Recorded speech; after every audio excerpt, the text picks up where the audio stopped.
12 points. What do you think of when you hear the word 12 points?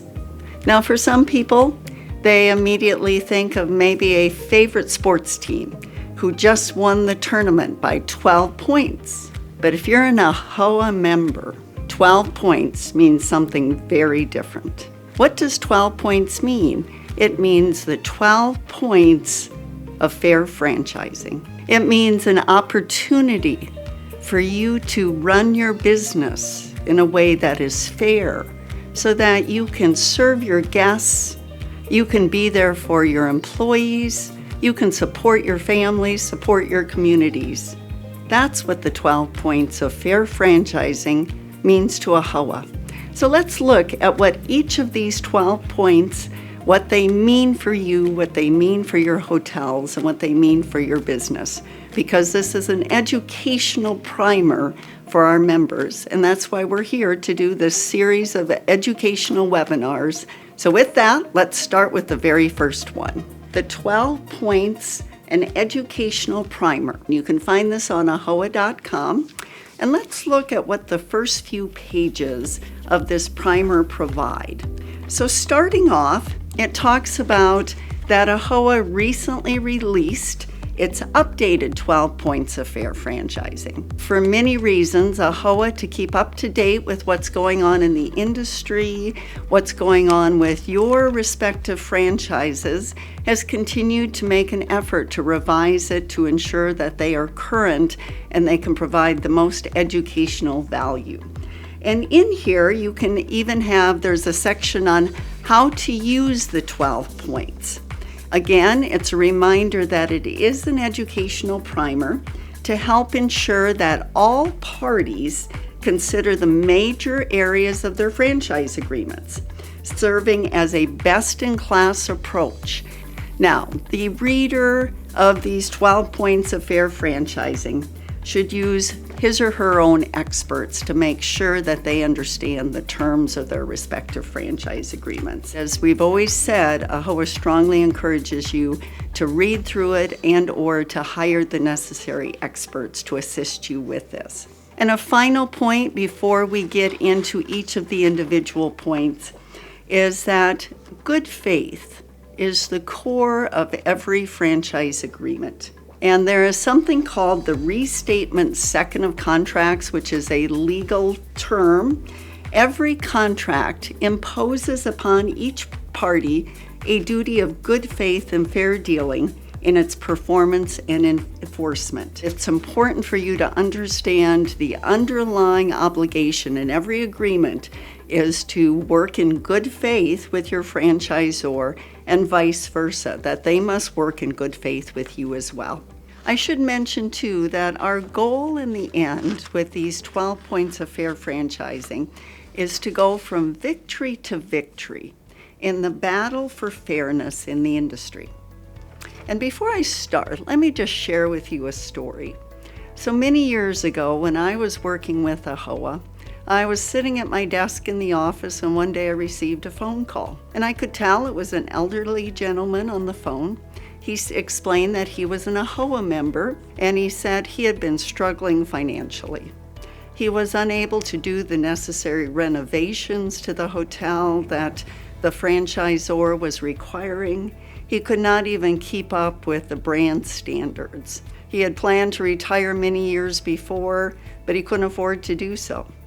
And then unfortunately, his wife had passed away, and he took all of her life insurance money, invested it in the hotel, and it still wasn't enough. He had borrowed money from family and friends and just was at the end of his rope. And now he had just received notice from the franchisor that they were terminating the agreement because he was not complying with the standards. He was not able to upkeep the hotel to their level of cleanliness, their level of renovations, and everything that was entailed.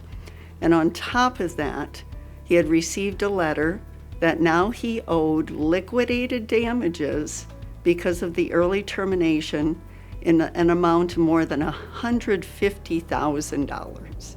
And he simply didn't know what to do. Thankfully, I was able to call the franchisor, explain the situation, They initially dropped the liquidated damages substantially, down to $10,000, but he said, I can't afford $10,000. I can't even afford $100 right now. He said, I just want to operate this hotel as just an independent mom and pop hotel, and maybe I can save enough for my retirement and actually retire at one of these points. So we continued to work with the franchisors, and by grace, they agreed to reduce his liquidated damages to $1,000. He was able to use his credit card to take out $1,000 cash to pay this off. So I share that story because I think it underscores how important point number 1 is to our members. So what is point number 1? There are several subparts, but let's start with the first one.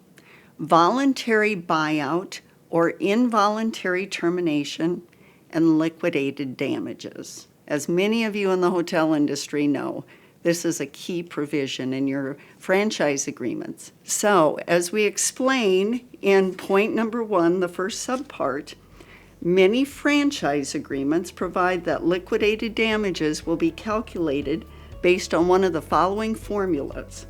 By assessing a rate of $1,000 to $2,000 for each guest room of the facility, or by multiplying the average monthly room revenues by the royalty fees payable in the remaining months of the franchise agreement, and typically this is not to exceed 36 to 60 months. Now, some franchisees are able to negotiate a better rate, but what AHOA proposes in its very first point of fair franchising is that a franchisee should only pay 6 months of royalty fees for early termination. And that way they are paying liquidated damages not as a penalty, but as an average multiplied by 6 months or $500 per room maximum, so that there's a negotiated lesser amount. The second subpart of point number 1 are the windows provisions. As we explain, and you can again look this up in if you pull it up off the AHOA website, the educational primer, look at point number 1, subpart 2, windows provisions. And it says that most franchise agreements contain a window or additional termination right provisions, which allow the parties to terminate the agreement on specified anniversary dates, meaning that typically on either the 5th year, 10th year, 15th year anniversaries of your agreement, you would then have the right to terminate your franchise agreement early if you determine that this was not working for you. Now, regrettably, many franchisors have included what we like to call the gotcha clauses. And what I mean by that is that they would preclude you from terminating early if you encountered any monetary or operational problems at any time during the term of your franchise. So in our second subpart of point number 1, we said that's not fair. That's not fair. If they cured the issues, if they brought their QA scores back up to an acceptable level, then they should have the right, if they so chose to operate in this manner, to terminate early per the windows provision. So moving to the next point, early termination for underperforming properties. And why is this important? So now some franchisors have thankfully recognized that if a franchise or a hotel is underperforming, many franchisors have adopted policies that allow a franchisee to terminate early if their hotel is not operating at a certain level, but yet it's not in their franchise agreements.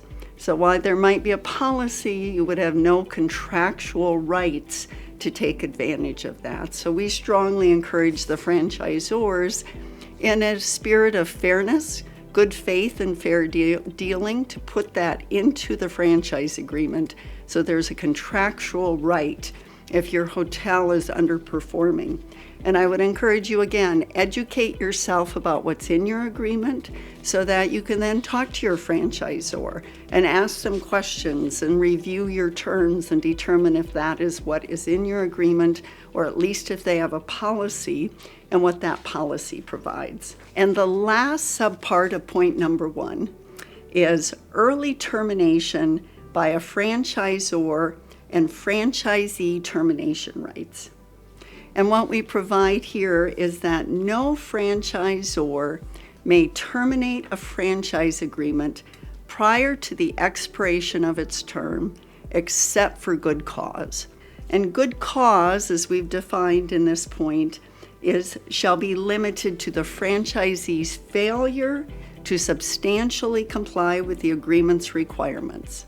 Okay, so we want to make sure they're not just terminating your agreement because suddenly they have a better offer to open a brand new one right across the street from you with the same brand name, the same flag. That there has to be a reason if they're going to terminate it early. So let's now turn to what we are calling the 12 Points Questionnaire.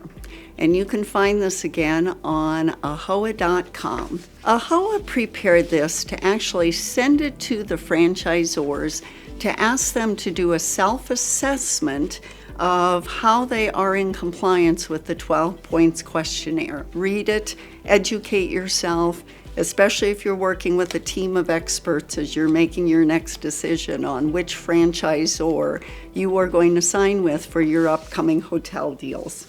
Now, I would actually like to invite a few other experts to comment on this point number 1 and share some of their insights as well. Point number 1 is very important when it comes to signing a franchise agreement. It outlines a provision for termination. Sometimes they're voluntarily terminations, and sometimes the brands terminate. When you sign your franchise agreement, you can always ask for notice that rather than you notifying the franchisee and saying that I have to exit the system within 6 months or 12 months, put it in the agreement that you have to notify me that you have 6 months left. Do you want to exercise your right to exit? And if so, here's the fees that you still owe. You have to be in compliance. We'll give you 60 days to be in compliance. And then it triggers the clause to allow you to exit. Why do a franchisee have to remind the franchisor? They should be able to plug it in their calendar, the date the window is coming up, and send out a notice. Few of the brands, without mentioning any names, did offer a liquidated damage provision based on occupancy. So if you're below under 50% within the 12 trailing months, you would not have to pay any liquidated damages. It makes sense because you're not performing for the brand and you're not performing for your bottom line. However, if you're performing at 60 to 70%, then there's a higher amount you pay. And now if you're performing based on market, then you pay the full liquidated damages. Sometimes that helps because it makes the brand understand, look, I've done everything you said for me to do. I'm not performing. This brand is not working in this market. I need to reposition, and you can get out with minimal damage. As we close out this first point, we encourage you again to look at these materials that AHOA has made available and make sure that you're reviewing them and you're up to speed on what your own franchise agreements say so that you are prepared to discuss these and negotiate the key points. We thank you for joining us as we go from victory to victory in this battle for fairness in the industry. So we will see you next time as we pick up point number 2 of AHOA's 12 Points of Fair Franchising.